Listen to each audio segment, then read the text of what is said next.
ത്തോളം ആർക്കും ഒന്നിനെ പറ്റിയിട്ടും വ്യക്തതയില്ലാതെയാണ് കുറേ പൈസ ഞങ്ങൾക്ക് കിട്ടി.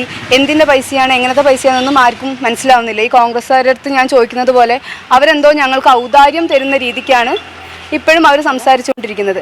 ഇതിൻ്റെ ഒരു ക്ലിയർ പിക്ചർ എന്താണെന്ന് വെച്ച് കഴിഞ്ഞാൽ സഹകരണ സ്ഥാപനങ്ങളുടെ കോഴയുമായിട്ട് ബന്ധപ്പെട്ടിട്ട് ഒരുപാട് നിയമന കോഴയാണ് ഇതിൻ്റെ അകത്തുള്ള മെയിൻ വിഷയം എന്ന് പറയുന്നത്. നിയമന കോഴയാണ്.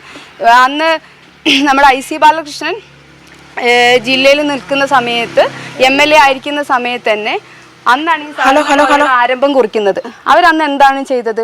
ഒരുപാട് ഉദ്യോഗാർത്ഥികളുടെ കയ്യിൽ നിന്ന് ഓൾറെഡി നിയമനം നടത്തി തരാമെന്ന് പറഞ്ഞ് ഒരുപാട് പൈസ മേടിക്കുന്നു.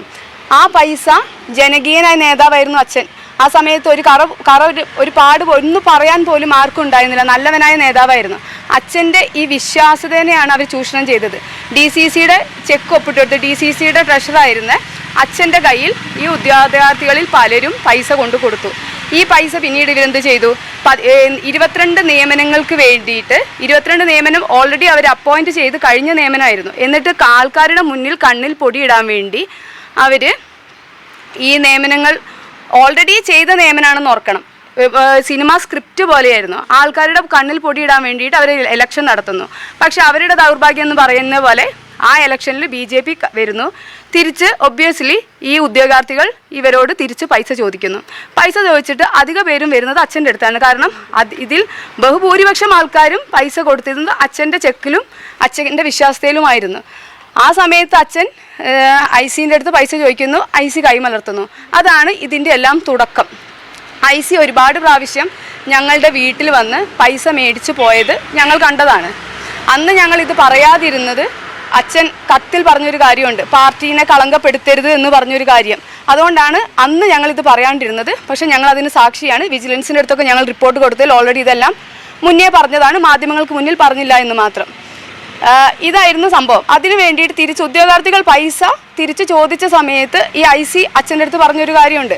അന്ന് നിലവിൽ അർബൻ ബാങ്ക് കോൺഗ്രസിൻ്റെ കയ്യിൽ തന്നെയായിരുന്നു. ഞങ്ങളിപ്പം തൽക്കാലം വിജയേട്ടനെ ഒന്ന് രക്ഷിക്കണം, വിജയേട്ടൻ്റെ വീടും പറമ്പും അവിടെ വെച്ചിട്ട് ആ പൈസ എടുത്ത് തൽക്കാലം നമുക്ക് കൊടുക്കാമെന്ന് പറഞ്ഞു.